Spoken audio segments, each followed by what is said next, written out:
Test. Jordan, what's up? What's up, my brother?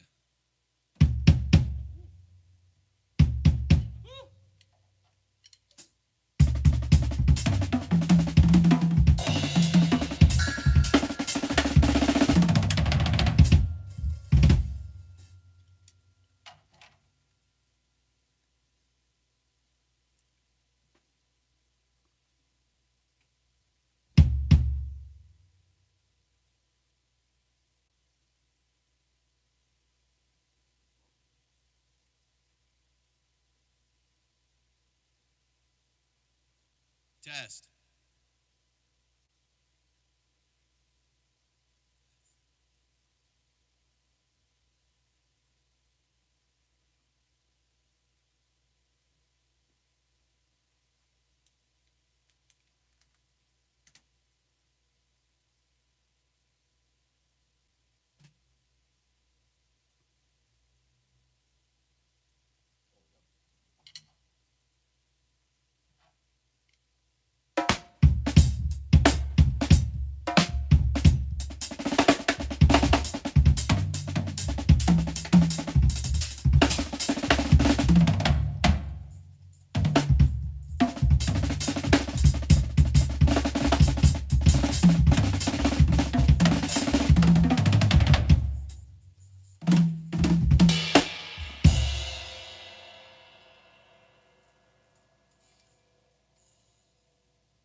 I don't know 30 Seconds to Mars.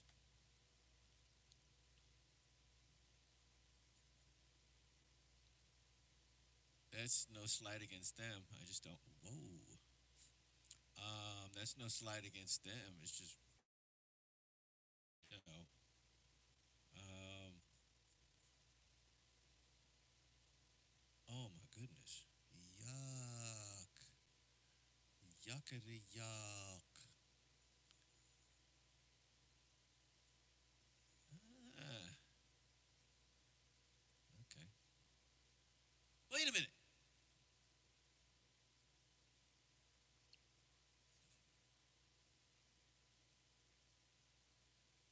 Oh, Bam Bam Bigelow. I don't know if you guys are into like professional wrestling. He's born in 61. Yeah. He was like born the same year as my older sister. I remember him. We're all in Monmouth County. He was like a pretty big like wrestler, high school wrestler. Um, and then he became a professional wrestler. But yeah, like wow. His parents owned Bigelow's liquor store. They had a bunch of them. They had one in like Keyport, um, Middletown, Rumson. They had a couple of Bigelows. They had like a couple is two. They had like they had like 5 or 6 stores in Jersey, all over Jersey, all over like North and Central Jersey. Yeah, yeah. The oldest one died. He was the second oldest. Wow. Alrighty. He's dead too. He died in 2007.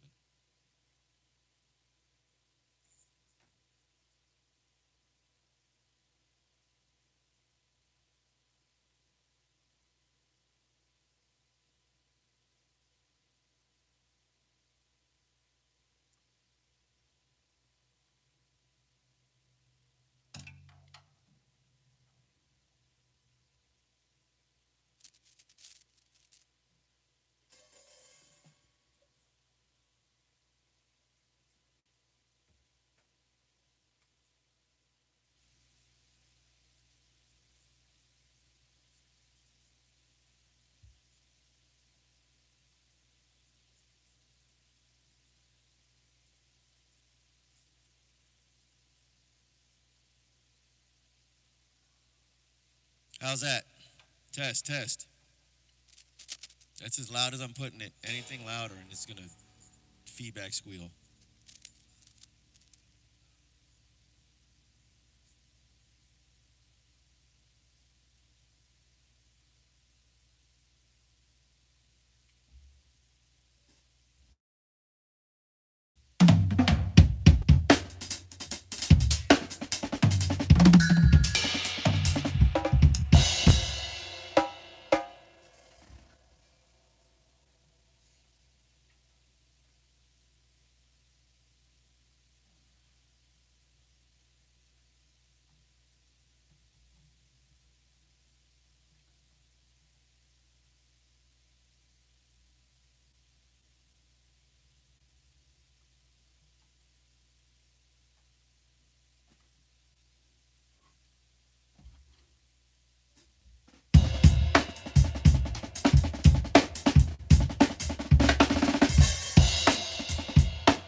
It still needs work. I could pull it off on the practice pad kit right there, but this is, it's kind of set up a little different. Yeah, the distances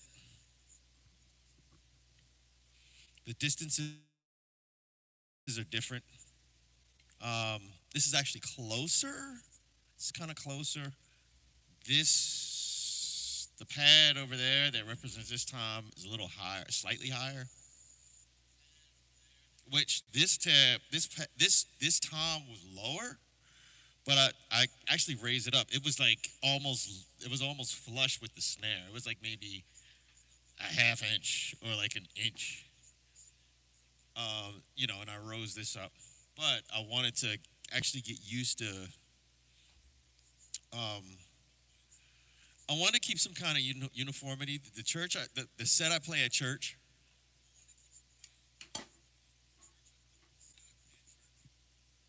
there we go. I don't want this tipping over. But the set I have at church, the kick is bigger, so the toms are higher. I wish the kick was like a 20, but it's a 22. So the toms are higher.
Luigi.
Sorry.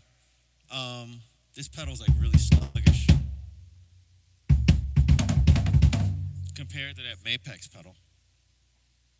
I should have told my wife to, she was like, "What do you want for Christmas?" I was like, "Nothing. I don't know, nothing." Um, I should have told her a new double pedal.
It's like soaked in oil.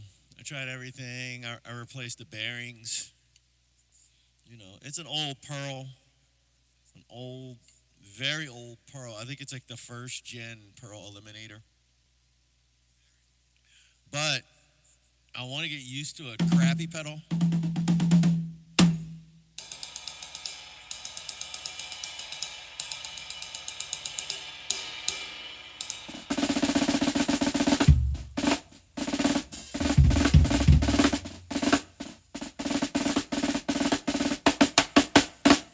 But it's like extra sluggish.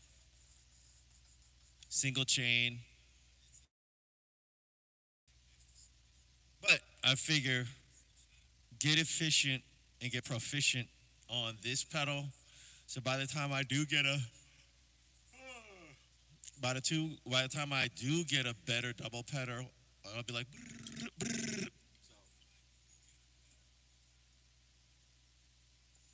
I'm a firm believer in start off on a crappy gear so that when you get the good gear, it just makes things so much easier.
Thank you.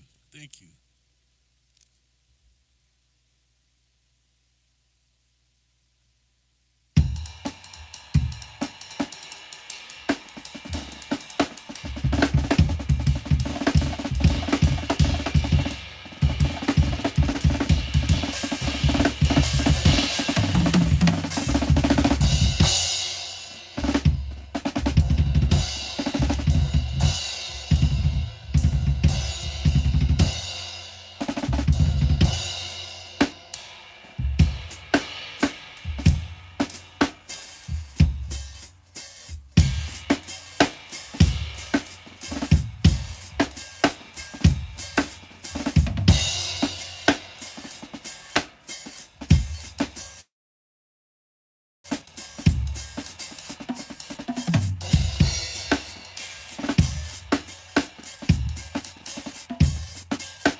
That's hard on the calves, especially on the left one when you're going when you're feathering the hi hat. Oof.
Do I think Buddy Rich is the best? No.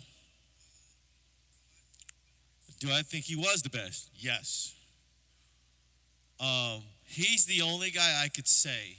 He's one of the only guys I could actually say where there's a period of time where no one was in his forget stratosphere. They weren't even in the same universe as as Buddy Rich. Buddy Rich was, and he spent years at that position. There was nobody. I don't care who you are. I don't care who you think you are. I don't care how. No, there was nobody playing like Buddy Rich. Not at that. Let me tell you something. Every drummer today needs to thank. They need to pay Buddy Rich's estate money. He invented chops, like drum chops, like high-level drum chops. He invented it. So of course he was the best guy. He had the best facility. He could play anything. He could play he could play anything, dude. He could do anything. He was the first guy like that. Now since him, there's been guys that have taken that position, like Billy Cobham. It was like Billy Cobb and Lenny White, and Lenny White was like slightly below Billy. And then there was, people say it was Dennis Chambers, but you had Vinnie Colaiuta and Dave Weckl. So, Dennis definitely added to the vocabulary of drums. Every R&B, funk, gospel, they all ripped from Dennis Chambers. All of them. They, either knowingly listening to his licks and copying his licks, or inadvertently through another drummer that they listen to, and they're trying to cop his licks. They're trying to cop another drummer's licks, but that drummer got his licks from Dennis Chambers. Nowadays, ain't nobody touching Ronald Bruner Jr. Nobody. He does things that no other human can possibly do. And he had been doing it for years. He's been doing it for years. And usually what happens is the pack catches up to you. The pack ain't catch up to Ronald yet. That is because it's not happening, bro. It's not. It's gonna be a while before he. Time is the great equalizer. But there's gonna be a time when some younger guy will take his stuff and just regurgitate it, and there you go. And then add his own his own personality to what not only Ronald but every other drummer. But right now, Ronald Bruno Jr. I don't care who you put in the chat, they ain't better than Ronald. Sorry. He flat out. People are like he's the best drummer alive. Like he's, and he answers a phone. It's like, yo, Ronald, how you doing? Man, just enjoy being the best drummer alive. He is. He is, man. Nobody's and there's drummers out there they'll be like, yeah, he is. Even if they say it begrudgingly, But like I said, time is a great equalizer. Some young kid will catch up and take what Ronald did and just consume it, and then crap out their own style that makes them unique, but he'll extend on whatever the vocabulary the last generation did. So, but yeah, Buddy, he I could play Buddy Rich. If you any drummer that's got some decent chops can kind of cop Buddy Rich, stuff. Now, don't get me wrong, it would really be difficult. The stuff ain't easy to play. But you can, it's totally attainable. It's totally attainable. Again, it ain't easy. Not in the least bit. It ain't easy. Buddy stuff is not a walk in the park. It takes time to actually sit and shed on that stuff, to learn it, to write it out and say, okay, he's playing a 6-stroke roll here, he's doing this, he's doing, you know what I mean? So it's still not easy. It's still not a cakewalk. But like there are guys since who like definitely, you know. And that's just from a technical aspect. Now in terms of um expansion of the vocabulary, I don't think Buddy was the well, that's kind of hard, bro. Um no, I don't think Buddy was ever the top like the best in the world in terms of expansion of the vocabulary and what they added to drums. You know, I'm just speaking on from a technical ability, from the technical side. Um, because I'll put I don't know if you know who JD Beck is. I'll put JD Beck neck and neck with Buddy Rich in terms of expanding the vocabulary. I'll put and JD Beck isn't a he's just style. Like he's just completely unique. He plays a he's like he's got his own like he's got his own style. That's not easy, you know. DeAnthony Parks, he's another guy who's expanded the vocabulary. Kenwood Denard, Vinny Colaiuta, Stuart Copeland, um, Carl Palmer from Emerson Lake and Palmer. Now I might hurt some feelings out here, but Ginger Baker was trash. He just was in a famous band. He's like Alex Van Halen. I love Alex Van Halen and what he did. He was good for Van Halen. But he wasn't a challenge. You know what I mean? Like now he expanded the vocabulary in terms of the tone, and he had his own style, but in terms of technical ability, he was a walk in the park. Lars Ulrich, he was a walk in the park. You know, he was just good enough to propel Metallica, but ain't nobody checking for him. Ain't nobody, you know what I mean? Like dudes playing at a high level, ain't nobody like that's not what it's not difficult at all. You know, um, um, Stuart Copeland did a lot more than what's his name, Lars Ulrich. Because Stuart Copeland, he's got chops. Not only does he have chops, he has more chops. You know, but he plays a wider, range of music. Lars plays one kind of music. That's it. One kind of music. You know. Now there's modern guys today. Dave Elitch, he's another guy who's a beast.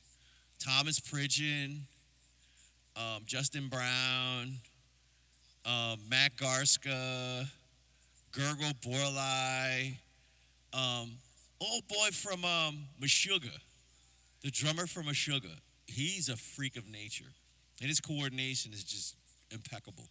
I can't remember his name. I can't. It's in the tip of my brain. You know, but those guys nowadays, they're like they've added a considerable amount to the vocabulary of drums. Chris Dave, definitely. Chris Dave is just like on another level. And he's got ridiculous technical ability. So he just doesn't showcase it. He just like he's more on the creativity side, but his chops are ridiculous. Then you got guys like of Bonham. Bonham was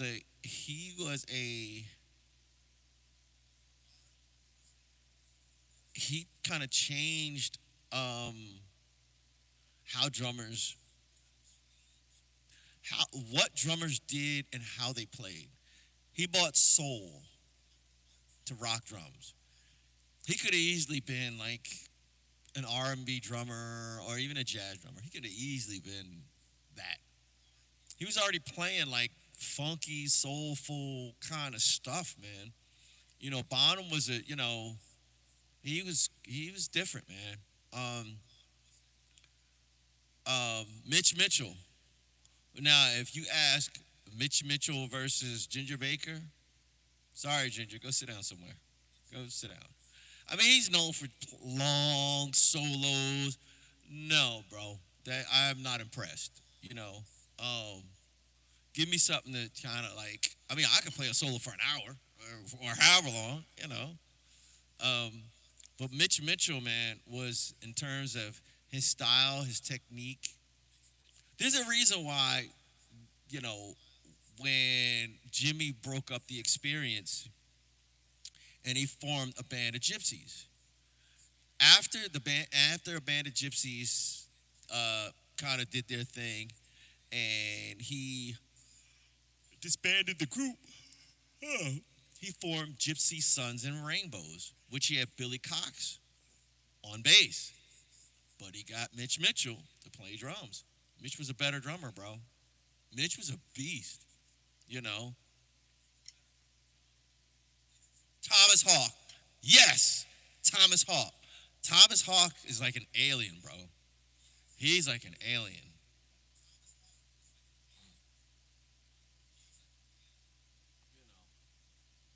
But but yeah, he's even like I'll say like Derek Roddy. Derek now for instance, Derek Roddy was a good drummer, but he was kind of one dimensional. You know what I mean? He was one dimensional.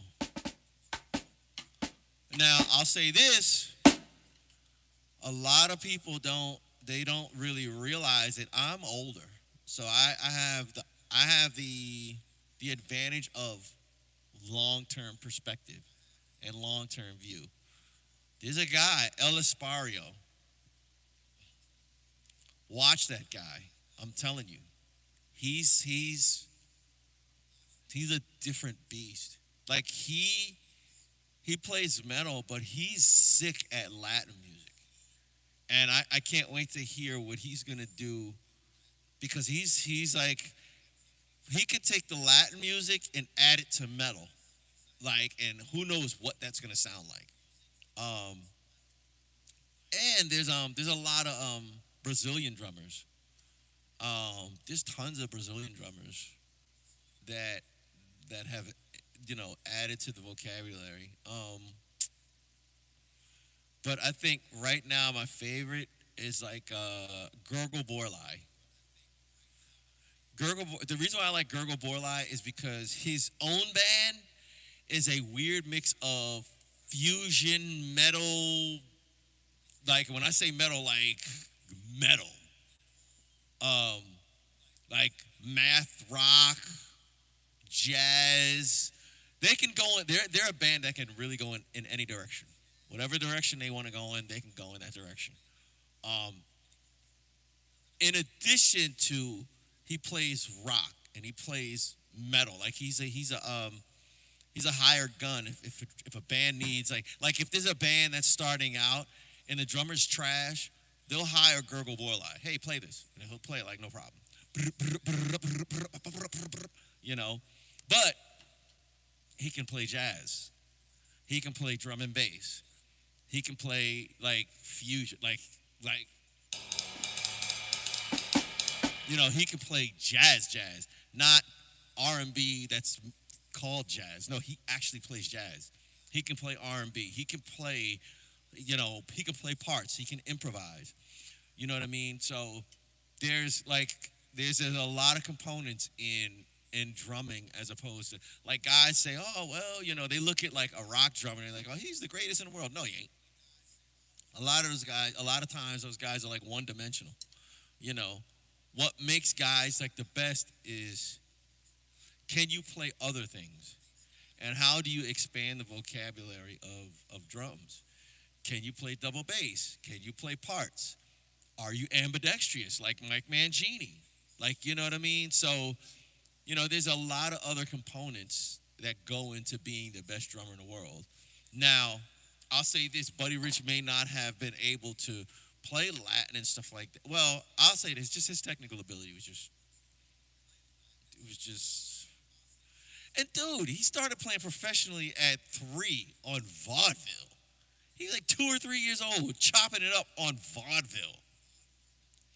You know what I mean? Like he's like, he kind of fathered a lot of just like guys with high level technical ability.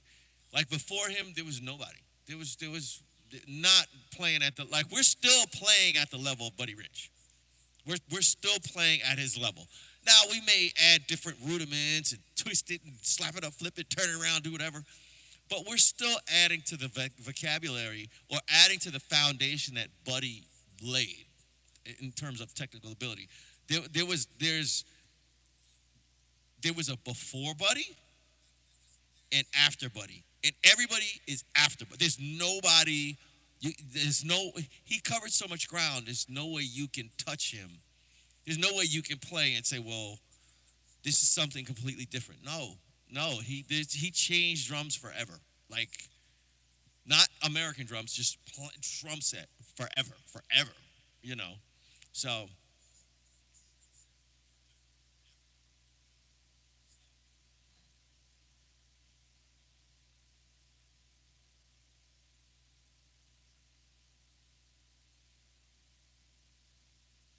Tucson number 5, yeah. Matt Garska plays with Tosin Abasi. Matt Garska is another one. I've seen him play Latin. I've seen him play jazz. I've seen him play fusion. I've seen him play gospel. I've seen him play metal. I've seen him play pocket. There's really not much he can't play. You know, there's not much he can't play. I've seen him when he was at Berkeley, and they had the Berkeley Shed session, and that was when I can't remember his name. Oh man, Jason. Oh man, I can't remember his name. Justin Tyson. It was him. It was a bunch of other drummers, but I know him and Justin Tyson were included. And it was about 6 other guys, and Justin Tyson and him. Like, this is Justin. This is Matt. They were like, it was 1 and 2. And it was clear that Matt was like he had an edge over Justin. It was clear.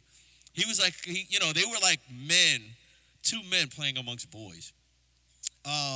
Now, I think Justin kind of went into the almost like the kind of like Chris Dave kind of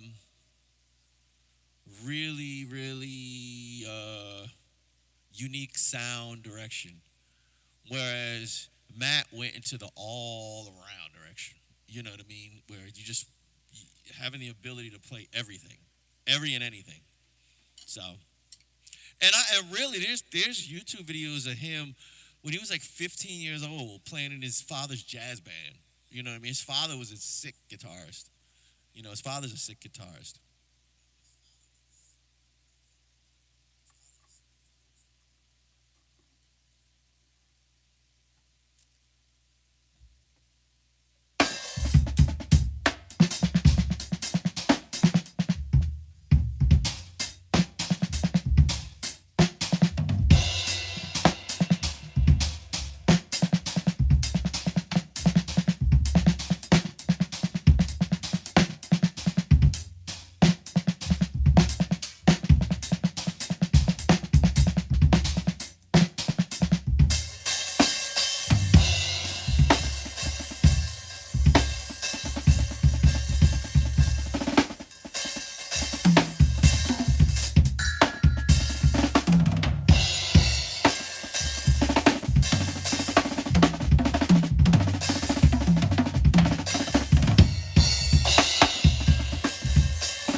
Sure, send it, man.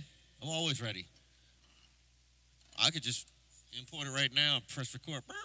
I wouldn't do it live um, because I'm really firm on like people will steal your stuff. So you know that they'll steal your stuff.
Not really.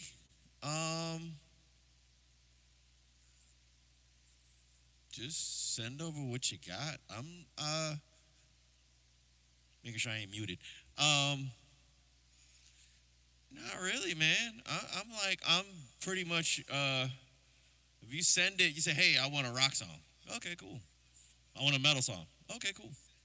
I want an R&B song. Okay, cool. I want a jazz song. Okay, cool. You know. So yeah, man, I'm like really open to whatever, you know. Um, you know, um, unless you're gonna say, I want some,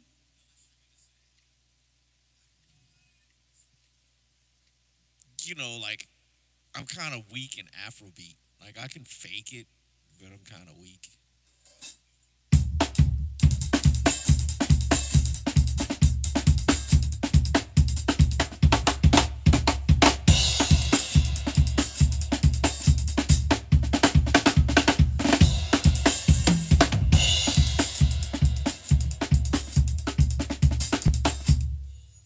You know, I can fake it, but no.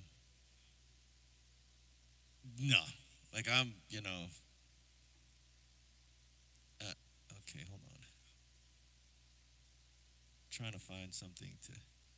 How many faking their streams? Spotify responds to Drake's allegations of fake, not like us streams. Man, look. The only way you're gonna get heard on Spotify is if you like fake your streams. Spotify is faking their streams. They actually have bot artists with bot playlists, and like they got a guy. I saw an interview with a guy. He worked for Spotify, and all he did was create artists, and you know, create artists and create catalogs. He'll do like 5 or 6 albums of just music. He just literally sits in his home studio and just makes songs for Spotify. He makes albums for Spotify. He creates artists. He creates, like album. He gets people to make album covers for him. He'll just come up with a name, the mayonnaise sandwiches or the flaming hot Cheetos, and that's the name of the band. And then he'll just make catalogs, like 5 or 6 albums for the flaming hot Cheetos, or you know the watermelon and sugar sandwich twins, and he'll just make music for the watermelon and sugar sandwich twins, you know. And he's not the only one. There's a guy who was doing that, and he made hundreds of thousands of dollars. He got arrested, but he wasn't working for Spotify. You know, there's a guy, and there's a bunch of guys who actually make bot artists. They make fake artists with fake catalogs, and they just push them out there because they really don't have. Well, I'll say this: they don't. Without major artists, nobody's going to listen to Spotify. So the label needs to put their music out there because they know everybody's listening to Spotify. But they've got Spotify over a barrel because it's like, if you don't pay us this amount of money, we're going to, we're going to pull our artists. So Spotify is forced to put all that stuff out. They're forced to pay them so they can get the major artists. You don't get paid based on streams. You get paid based on market share. It's the illusion of, the streams cost such and such and such and such and such, but you don't. You don't get paid off of that. You get paid off of market share. If you're a big artist, if you're a huge artist on a major level, you have a bigger market share, and you get paid accordingly. If you're an indie artist, ain't nothing happening. It's not happening. Let me tell you something. I went gold. In the streaming world, 500,000 is gold. In the world of actual physical sales, where you're selling a CD or you're selling vinyl or you're whatever, or you're selling digital, like actual downloads where you're downloading MP3s. If you sell 100,000 of those, that is considered gold. Well, I streamed 500. I got my catalog has streamed 500,000. I have 3 albums, 2 EPs, and like 5 or 6 singles. I streamed 500,000. I made 2,900. I made $2,900. Now, had I created a website and downloaded not albums, one song, and I only sold 1/5 because I altogether it was like 560 something thousand. So it's almost 600,000. It's like 560 something, 570 something like that. Had I sold a single, and I sold it because eventually I want to get a website. That's why I'm saying this. If I sold a single and 100,000 people got it, I'd be in a completely different tax bracket. If I say, okay, 99 cents per download, I'd be in a completely different tax bracket. Which leads me to the conclusion that I'm going to get a website.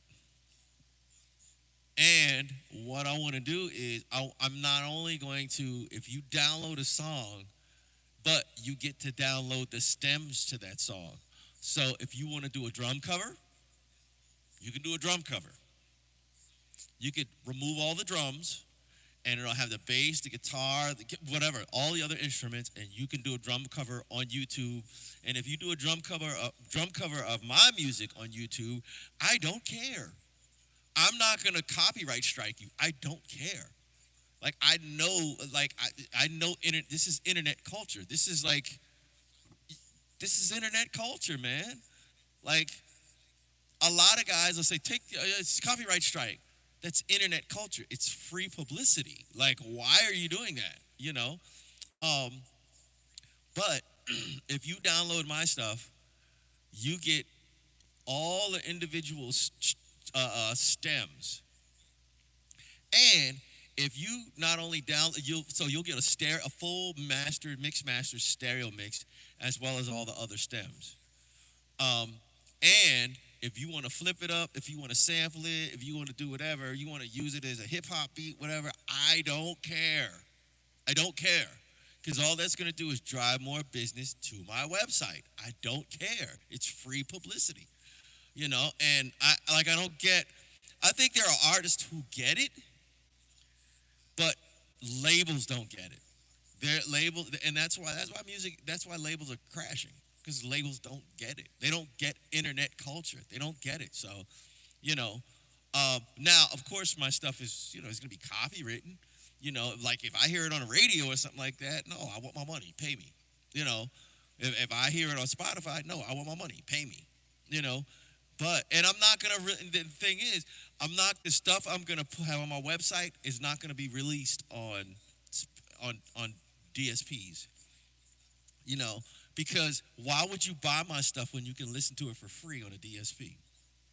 Of course, you can get you can't. You're only listening to the song. You're not gonna get the downloads. You're not gonna get the separate stems for it.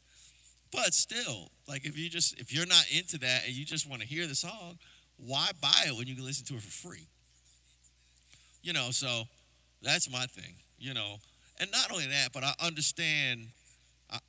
Like the way I learned was listening to music and playing along to music. That's the best way to learn. Play along to music. It's hard to play along to music when you're a drummer and you hear the drums in the background. You know what I mean? It's distracting. It's really hard. So that's why I want it to be where, you can actually remove the drums, and if you get good enough at it, you'd be like, hey man, I would like to post this on YouTube or wherever. You know what I mean? And and it's like it draws it draws traffic to the website. So,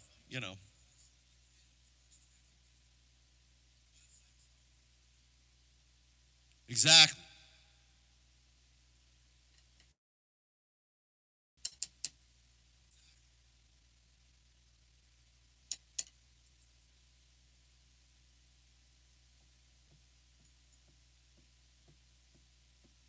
You know what? Website, bro. Website. There was a guy. I thought Let me tell you something. My wife had been telling me for years, "Honey, get a website. Honey, get a website. Honey, get a website. Honey, get a website. Honey, get a website. Honey, get a website. Honey, get a website. Honey, get." Like she kept telling me get a website, and then she was just kind of like, "No, I'm not going to ask you. We're going to get a website." So she's working on that now. But as a matter of fact, she bought markplaysdrums.com. She bought all 777.com, garageworks.com, a lot of stuff that um beatculture dot com, beatcultureentertainment.com. She bought all of those because her thing is, she's like, I want your stuff. I'm buying the web domain so that when you put it out, your markedwards.com. She bought all that stuff. She's like, look, she's like, you don't want to, I'm going to do it for you. Which, you got to have a wife like that. But she did it because she saw the vision. She saw look, after it's over 500,000 streams, you get $2,900. Knock it off. It's like, come on, man. What's the point? But after that, I'm like, I say that to say, you're better off getting a website, man. You're better off getting a website and selling your stuff through a website, bro. You're better off, man. You could even use Bandcamp. But even Bandcamp, they take a cut of your stuff, and they have a streaming service. So, not for nothing, they don't got to buy your stuff. They listen to the streaming service. They can listen to it for free on the streaming service. So, you're better off just getting a website. There's a guy, Curtis King. He's not. He's a rapper and a producer. So he writes his own lyrics. He makes his own beats and everything. He's actually kind of tied to TDE and that whole Kendrick Lamar camp and SZA and all those guys, Absol and all those guys. But But he got tired of getting screwed over by digital streaming platforms. And he got a website. He already had a website, but he made a separate website. He had a website for his beats. You could either lease them, you can buy them, you could, whatever. But he made a website for his albums, just strictly for his albums. And he doesn't sell that. He doesn't put them on streaming platforms, so you can't. It's not like you can, go on a streaming platform and just listen to it for free. He releases them only through his website, and he makes like about $3,500 a day. He was making like $3,500 a day for like 4 months until it started petering off. Like at or around 30. I remember the first day was $3,500 one day. And it was just stayed at or around $3,500 for like 4 months, like about 4 months. And then he was saying like it kind of petered off, and he was like, I'm never going back to DSPs ever. I'm never going back. And I'd heard that before. There's a guy named China Mac. He was like grinding it out, man, doing his own videos and everything. And another rapper was like, dude, go direct to consumer, man. Go direct to consumer. So there are a lot of bands out there. A lot of rappers are really leading the charge in that. But there are a lot of them that are just, you'll never hear them on Spotify. You'll never see them on award shows. But they're making gobs of money. There's a lot of guys like that. You know what I mean? And really, Prince was the one. Prince was the one who did it. Prince was like, okay, I'll just have my website. You want to buy my album? Go to my website. He did this in the late 90s, like 99, 98, something like that. It's just now, it just so happens that now we're catching up to what kind of stuff he was on. So, that's the next move, bro. Because you're not gonna make money, man, from DSPs. They ain't trying to pay you, bro. You gotta, because they don't pay. Like again, they don't pay you based on streams. They pay you based on market share. Based on like for instance, Snoop Dogg went diamond and got like diamond. He went diamond. I want to say that's 10 million. Like, I want to say that's like 10 million. And this is streams. This isn't sales. Now he made his money off the sales, but his catalog went diamond, and he got like $35,000. And he got that much because of who he is and the market share he demands. But yeah, Spotify they don't pay you based on your streams. They have the illusion of paying you based on your streams, because they tell you a stream is worth so and so and such and such and such. But you get paid based off fame and it's market share. How famous you are, how much your manager and everybody else, your lawyers, how much they ask for. Like, hey man, like what's her name? Drake and Taylor Swift. They have a huge market share. So there's a reason why, like for instance, Drake got a $400 million contract. Universal Music has to pay for that check. So what they probably did is they probably charged Spotify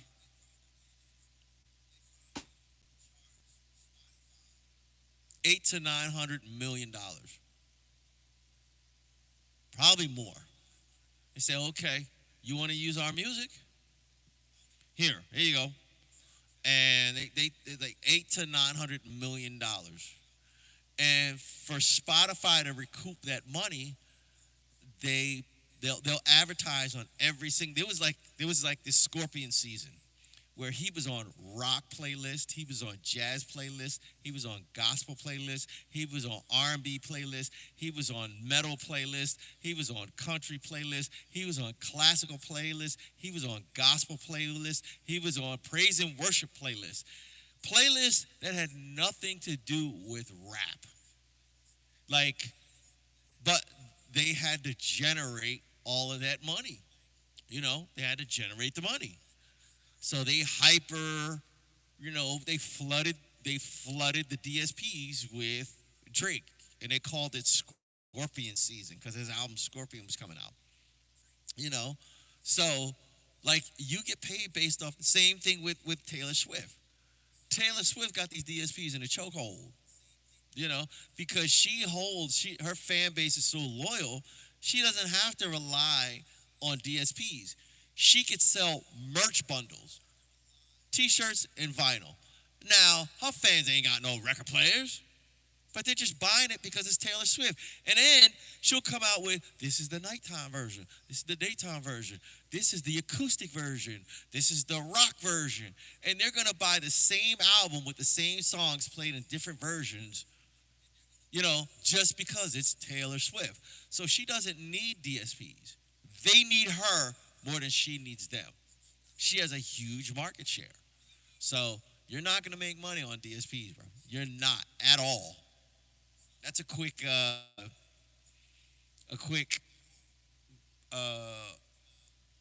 explanation for why DSPs suck.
This pedal sucks. All right, y'all, I gotta get out of here because I gotta go grocery shopping before all the stores close down because it's Christmas Eve.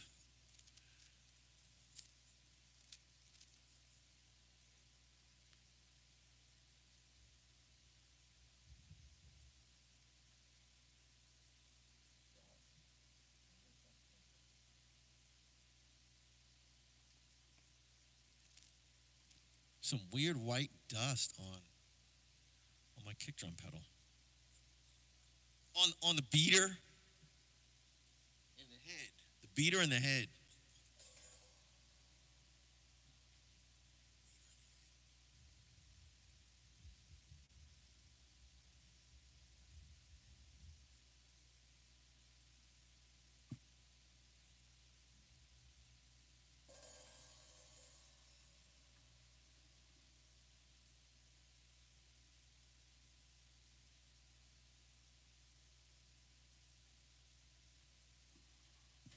Okay, I ain't alone. I ain't alone.